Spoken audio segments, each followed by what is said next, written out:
Size. Para katawan ay handa, Immune Advance helps support a healthy immune system. Immune Advance ang sandata. No approved therapeutic claims. Ang Immune Advance ay hindi gamot at hindi dapat gamiting panggamot sa anumang uri ng sakit. Available in Shopee, Lazada, and other leading drug stores. Ito ang DWDD 1134 kHz AM. Balita, impormasyon at musika. Ito ang DWDD AFP Radio. Boses ng Kawal Pilipino.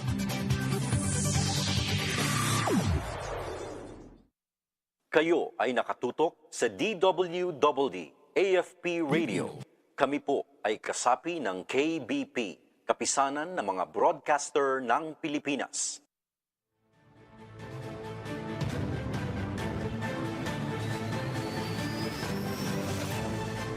Sa aming pagbisita sa Philippine Military Academy na siyang isa sa mga prestihiyosong akademya sa ating bansa, aming sinilip ang buhay ng mga kadete at kung paano sila nagpursigi sa kabila ng hirap na kailangan nilang pagdaanan bago makamit ang rurok ng tagumpay. Sa ilang araw naming pamamalagi sa institusyon, nabigyan kami ng pagkakataong matunghayan ang isa sa pinakamahalaga at di malilimutang yugto sa buhay ng lahat ng mga kadete. Magandang araw, sambayanang Pilipino. Ating tunghayan ang recognition rites ng PMA Talang Dangal Class of 2026 na siyang itinuturing bilang isang mahalagang seremonya sa akademya kung saan ay formal na kinikilala ng mga upperclass cadets sa mga fourth-class cadets o mas kilala bilang mga plebo. Sabay-sabay nating saksihan ang bawat butil ng kanilang pawis at patak ng kanilang luha bilang tanda ng kanilang kaligayahan at pananabik para sa mga susunod pang yugto ng kanilang buhay bilang mga kadete. Ako po si Major Sinon C. Pancito III at kami ang inyong kawal.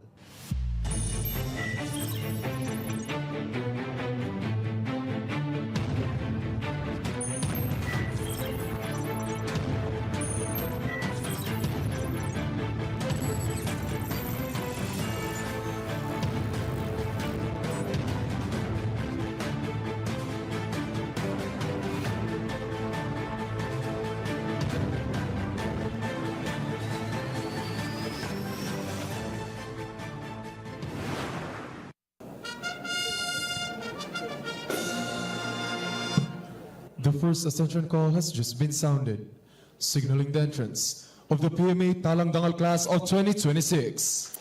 The life of a cadet starts the moment they stepped in the hallowed grounds of the Borromeo Field. Reception rites signify the start of the summer camp training of the PMA Talang Dangal Class of 2026. It also embarked the new life for these incoming cadets that were carefully selected through a series of tests. They were trained in order to transform them into men and women of arms.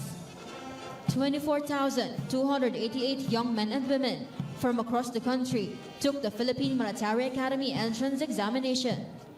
Each of them was hoping to be a part of the PMA Talang Dangal Class of 2026. The said examination was conducted in different testing centers in the Philippines. 1,211 passed the written examination, but only 888 reported to the designated medical centers to take the psychological and physical test. Finally, through a series of competitive tests, 350 strong neophytes emerged and was selected to be the members of the PMA Talang Dangal Class of 2026. In terms of educational attainment, 1 is a valedictorian, 65 are fresh high school graduates, 181 are in their senior high school level, and 103 are in their junior high school level. The Academy searched the whole country in order to select only the best of the 350 cadets. 96 are Tagalog, 49 are Cebuano, 20 are Bicolano, 31 are Ilocano, and others belong to other ethnic groups. Most of them are Roman Catholics, 4 are Baptist, 10 are Iglesia ni Cristos, and 6 are Muslims. Even before entering the academy, these men and women proved to be the cream of the crop. 3 are valedictorians, 47 are salutatorians, and 83 graduated with honors and other awards. They were taught the basics in the military in order for them to be ready to be integrated in the Corps. And after 2 months of summer camp training, on August 20, these cadets were incorporated in the upperclass Corps. Academic term started, and these cadets were subjected to the pressures of the academics. With this additional hardship, the training they had made them more competent and ready to be finally recognized. Today, 319 strong and proud members of the PMA Talang Dangal Class of 2026 will be recognized. Plebes no more, yearlings not yet. The training that they had is now enough in order for them to be called recognized cadets. Just like any other cadets, they underwent series of vigorous trainings in order for them to be polished and refined. After 6 months of rigid training, these cadets are now transformed from carefree civilians into a more responsible men and women in uniform. From this class will emerge the future leaders of the armed forces and will be a part of the long gray line. Proud parents of the PMA Talang Dangal Class of 2026, witness as your sons and daughters receive the warm handshake of their upperclassmen, embracing them as younger brothers and sisters in the noble profession of arms.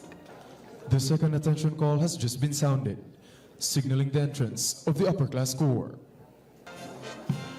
The Philippine Military Academy traces its beginnings to the Akademya Militar ng Pilipinas, founded on October 25, 1898 in Malolos, Bulacan, pursuant to the decree of the first President of the Philippine Republic, General Emilio Aguinaldo, by virtue of General Orders Number 24, dated August 1, 1908.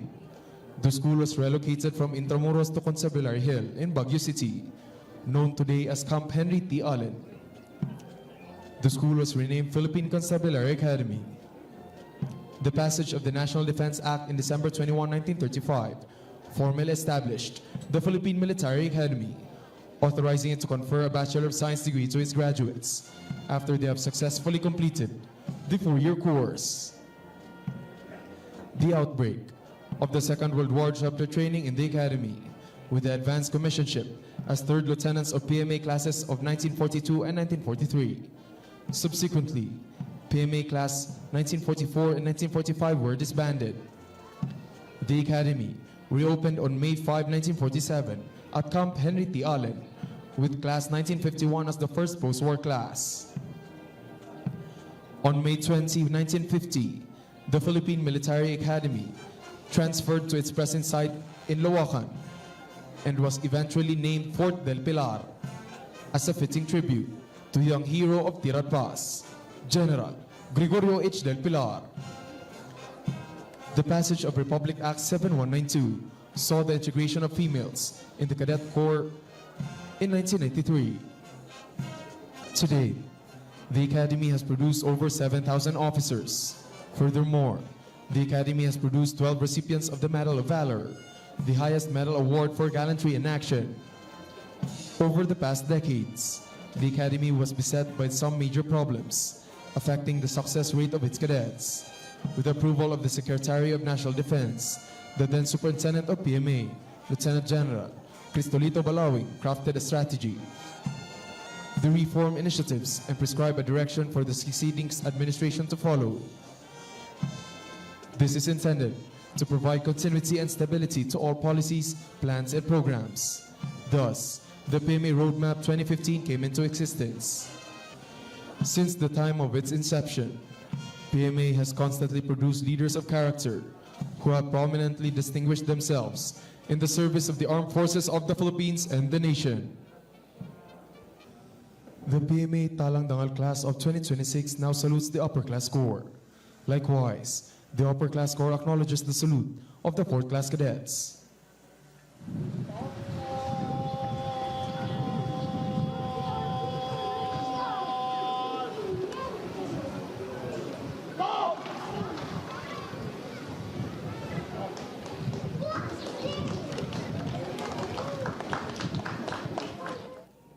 Please rise for the singing of the PMA Alma Mater song.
Proud parents of the PMA Talang Dangal Class of 2026, witness as your sons and daughters receive the warm handshake of their upperclassmen, embracing them as younger brothers and sisters in the noble profession of arms.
Today, we are witnessing one of the Academy's most cherished tradition, the recognition rites for the 4th class cadets.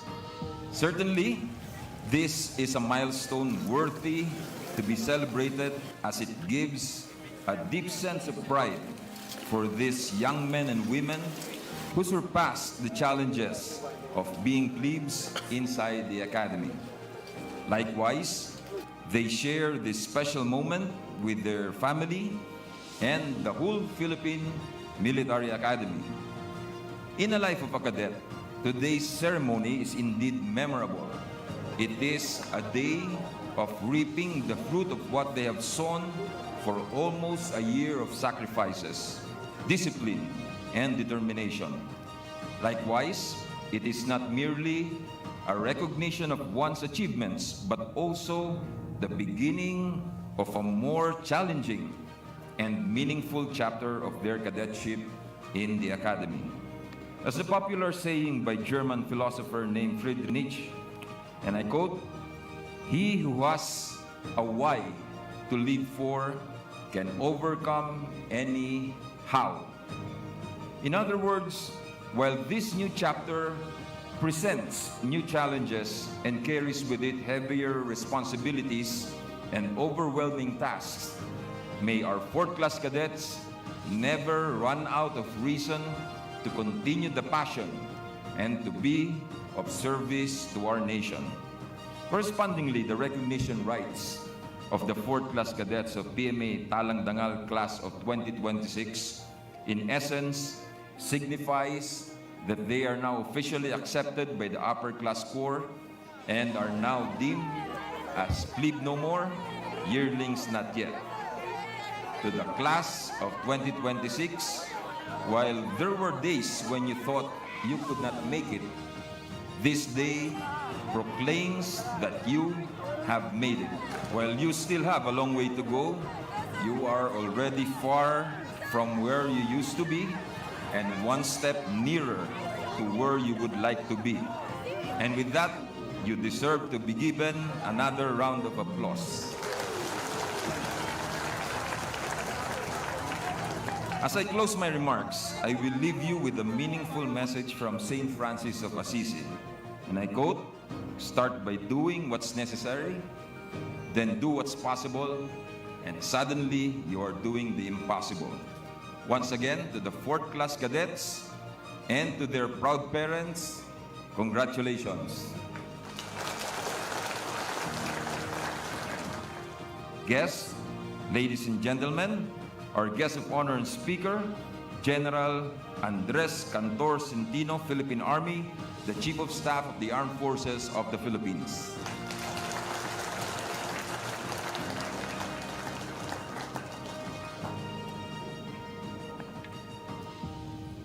Please take seats, ladies and gentlemen. To the members of Class 2026, just like you, I was once in that very same line 39 years ago, dreaming the same dream of being one of the chosen, one worthy of being a cadet, wearing the distinct colors of the Philippine Military Academy. And to the family members, the parents,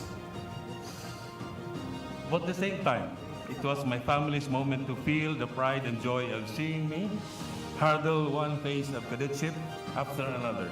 It's the third of 4 important milestones when the cadet entered the academy. The first day, meron tayong tinatawag na reception day. Yun yung transition from civilian to military life. The second important event is the incorporation day, when the new cadet battalion, they're formally incorporated to the cadet corps. And today is recognition day. At mamaya, we will be witness to a very significant ceremony. We will see the very important handshake that a plebe will receive from his upperclassmen. Of course, the 4th one is graduation day. And I could just recall that for the whole 4 years, sa 4 na taon ako nandito, 3 beses lang ako nabisita ng aking parents. Incorporation, recognition, and graduation day. Kaya I'm just happy to see the parents joining your sons and daughters here, witnessing this very important occasion.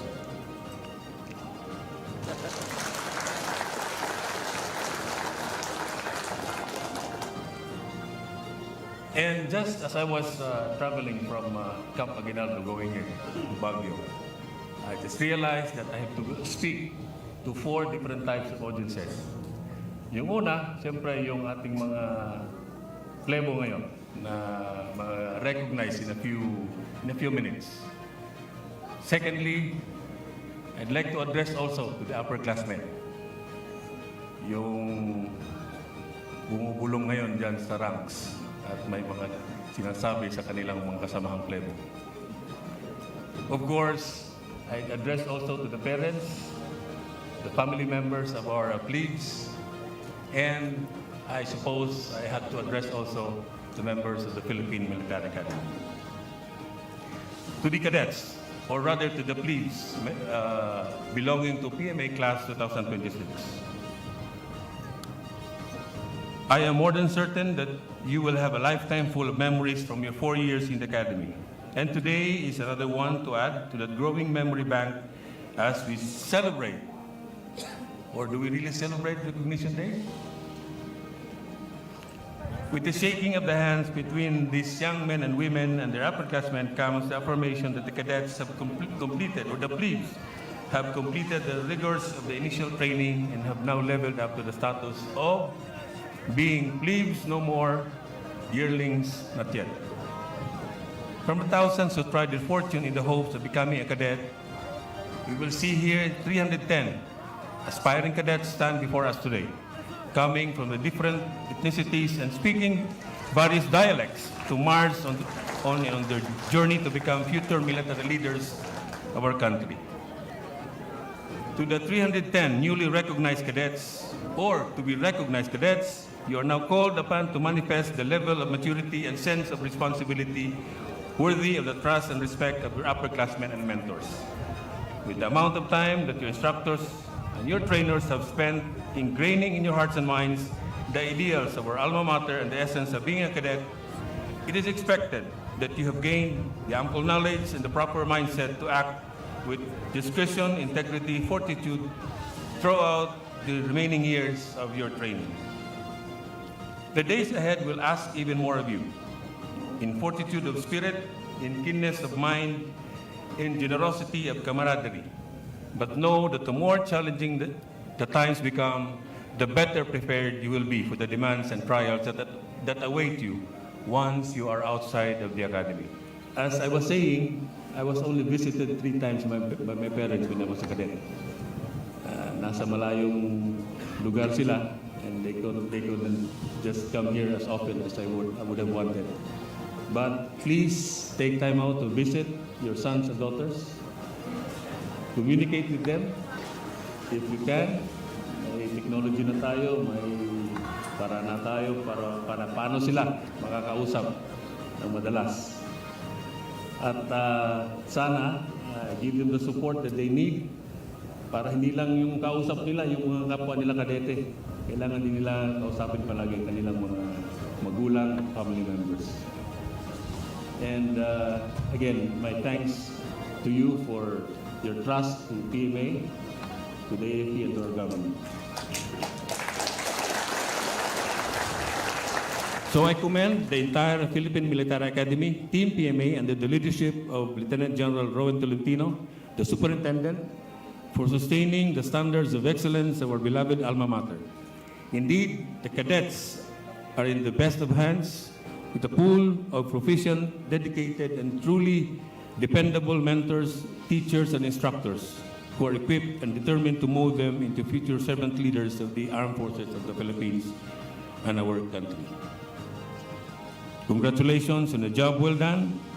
Once again, congratulations to the 310 plebes who will in a few minutes be recognized. Mabuhay ang Philippine Military Academy, mabuhay ang sandatahang lakas ng Pilipinas. Maraming salamat sa inyong lahat.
Join ba?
Kasama ka po dito.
Cadets are often serious and unsmiling. Little do people know that behind a stoic countenance is a cheerful person longing to connect with others, to share a smile and spark a conversation with everyone. A simple smile and greeting breaks the barrier created by our intimidating uniform between us cadets and the people we are going to serve someday. We won't let the chance of knowing others pass us by. This only shows that cadets are filled with humanity and sincerity. Watch as the drillers form the letters H and I. Hi!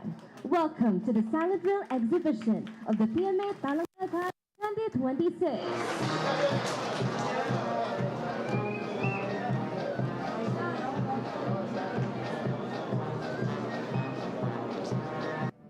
Our honor is our life. Take our honor and you take our life. The honor code distinguishes us from the others. The four tenets become the pillars of our ideas and values with which we deeply treasure. We, the cadets of the Philippine Military Academy, do not lie, cheat, steal, nor tolerate among us those who do.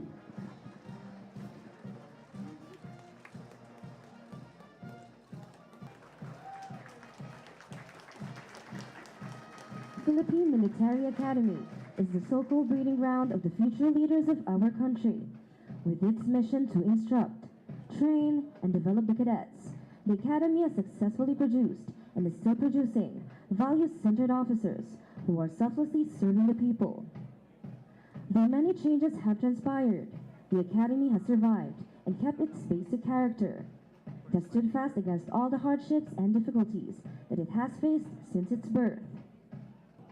Taking shape before you are the famous letters P, M, and A. The drillers demonstrate the cadets' way of life by performing a series of manual of arms. Starting from P, M, and A.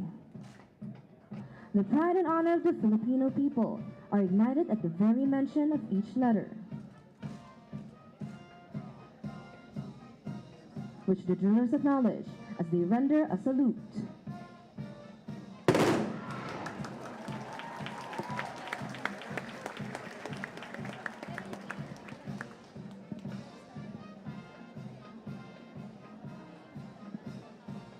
It is often said that soldiers are built for war, when in fact, they're built for peace. Warriors with a heart and soul dedicated to protecting the Filipino people. Covering regions as far north as Batanes and as far south as Tawi-Tawi, our true mission lies in securing the peace of our people. For it is in war that we fight for peace, and during that hard-won peace, we prepare for war. The preservation of peace is never simple. Its complexity lies in the cooperation of every individual towards the harmony of our community. Moving with one goal in mind, as we march forward, facing all adversities and difficulties in our path, we must let our differences be the strength that binds us as one. For it is through our joined hands that we can achieve peace.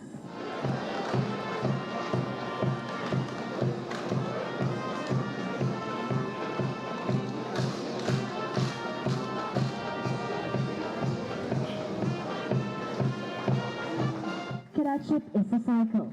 The one may never find himself in the same place or in the same situation at which he was during the first revolution. Each cadet will surely agree that life in the academy follows a certain cyclic pattern. It is said that the toughest way out of the academy is through graduation, and to survive to this date is no easy task. A cadet must first entrench into his heart the three words: courage, integrity, and loyalty. These words are not just abstract, they are the beacon lights that guide the way as the cadet journeys towards the goal of his achievements. The concentric circles are manifestations of accuracy and precision. Cadets know that in the military, there is no room for error. The circles show the passion of cadets for order, discipline, and perfection.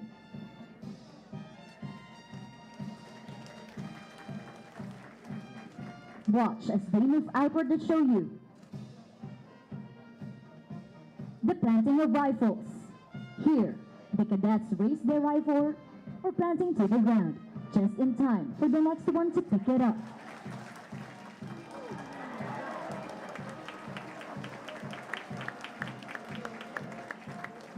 Watch as they move to the other side, preparing their rifles again for planting.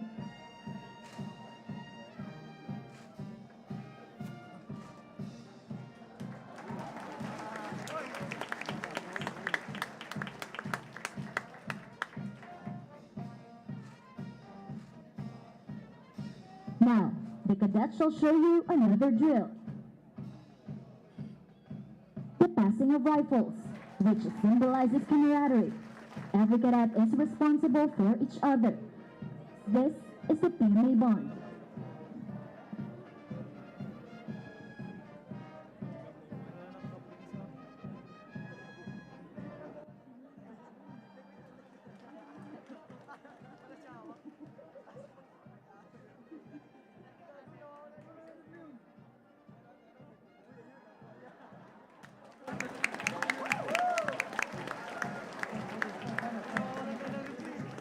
The Armed Forces of the Philippines does not only protect the people, but also the state.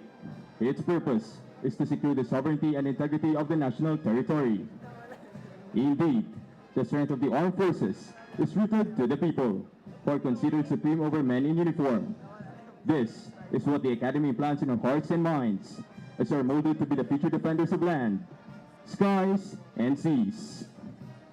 This is shown as the drillers form the famous letters A, F, P. The Armed Forces of the Philippines envisions its forces with a world-class armed forces that is a source of national pride.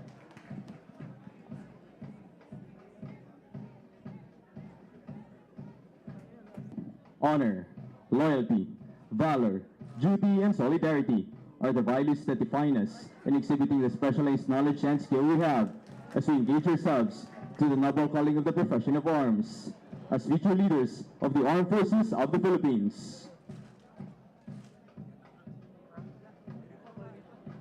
Now, watch the drillers as they render a salute in honor of our armed forces.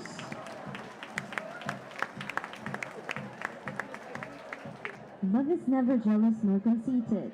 It is never rude nor selfish. Love means different things to different people, different things at different times. Cadets may seem to be different with others, but they too have hearts. Their uniforms mislead people. The cadets are persons made of stone. Little do they know, the cadets are also human beings who love. Love bears all, maybe not always with a smile that's big enough for the world to see. It brings happiness to the cadets, which has no end. When the cadet hear one's heartbeat in unison with them, even for the most fleeting moment, that one moment a cadet will never forget. In the heart of each cadet lies their hopes and ambitions, while sacrificing their own interests at the expense of others. Although we cadets show passion in our work, we never forget to show our love to the people who stood by us. In the very sense, cadets have feelings, warmth, and hearts, just like you.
The cross is a symbol of cadet sacrifices. It is never for our sake, but for the rest of the country to sleep soundly at night. With our sacrifices, we hope and pray that our beloved family and our countrymen will be able to live life in peace without constantly fearing for their lives.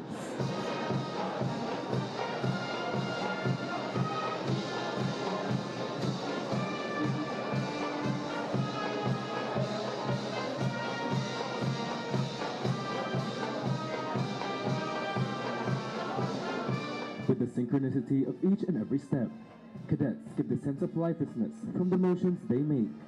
Civilians often see us as people isolated from the rest of society. Even serious and stern-faced as we are, we still are capable of love. Underneath that facade is a person ever loving and caring, despite the trials and challenges he's overcome. Rarely do we show our emotions and keep our burdens to ourselves. We cadets possess our fervent faith and beliefs that despite all circumstances, we will endure.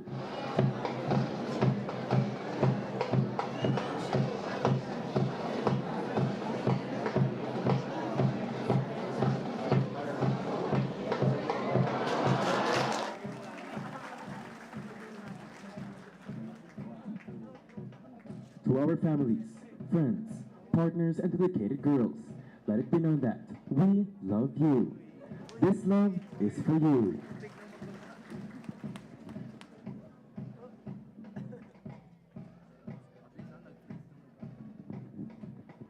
The PMA Talang Dangal Class of 2026 embodies the values of duty, patriotism, and solidarity. The class seeks to inspire to the people a spirit that never fails to falter in the presence of unity amidst diversity, to strengthen and instill camaraderie among each individual, as well as promoting integrity among the class, to create an environment that promotes peace and development, and to nurture the commitment and responsibility for the armed forces and our nation. This is our mission. The class name stands for Tagapagtanggol ng Lahing Dakila at Marangal. Our class will pick up the threads of the past to faithfully weave our promise to fight for justice and welfare of the Filipino people, upholding our profound gratitude for the motherland. We, the Talang Dangal Class of 2026, will continue the legacy of our forefathers, living up to the creeds of our institution, emerging as the future leaders of our country.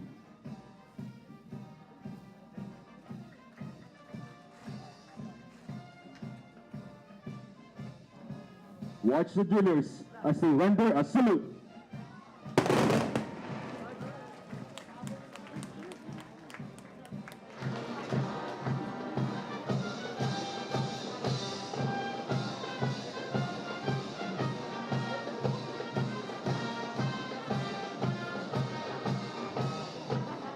The cross symbolizes our faith through every trial and hardship that a cadet faces, and when happy memories fail to inspire us, it is our Lord and our unwavering faith that gets us through.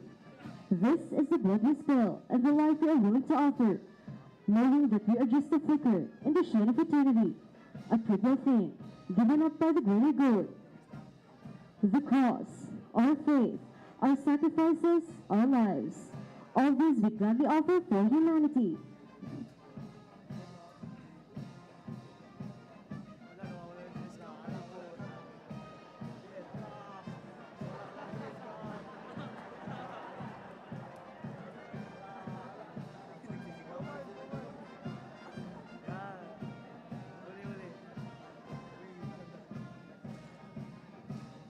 Ladies and gentlemen, brace yourselves for the hardest part of the drill.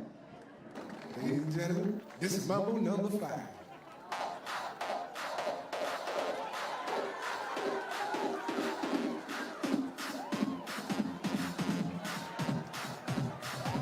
A little bit of Monica in my life, a little bit of Erica by my side, a little bit of Rita, all I need, a little bit of Tina's what I see, a little bit of Sandra in the sun, a little bit of Mary all night long, a little bit of Jessica, here I am.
Bagaman hindi madali ang tinahak na landas at piniling buhay ng mga kadete ng Philippine Military Academy, iisa lamang ang kanilang prinsipyong pinanghahawakan. Ika nga nila, there should be no other way to go out in the academy but to graduate.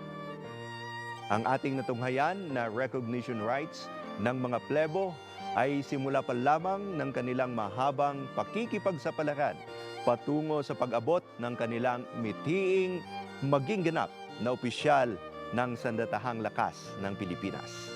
Sa mga matitikas na kadete ng Philippine Military Academy, marahil ay malayo pa ang inyong lalakbayin, ngunit malayo na rin ang inyong narating. Hangad namin ang inyong tagumpay sa inyong paglalakbay.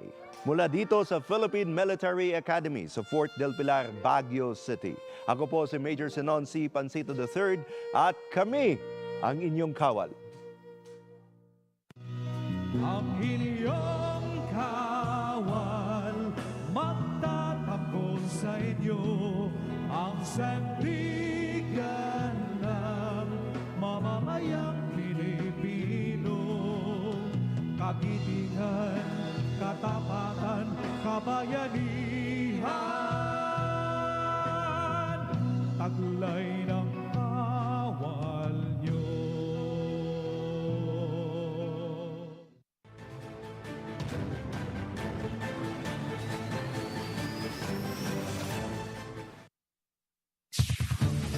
Ito ang DWDD 1134 kHz AM.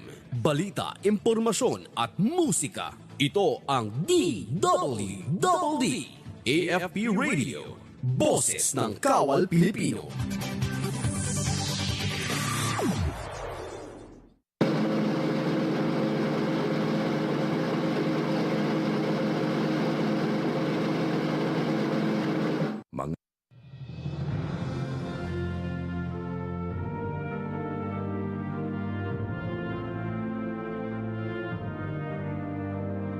Ito ang DWDD 1134 kHz AM. Ang aming himpilan ay matatagpuan sa Camp General Emilio Aguinaldo, Quezon City.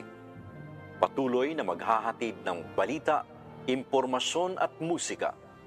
DWDD AFP Radio, ang boses ng Kawal Pilipino, is now signing off.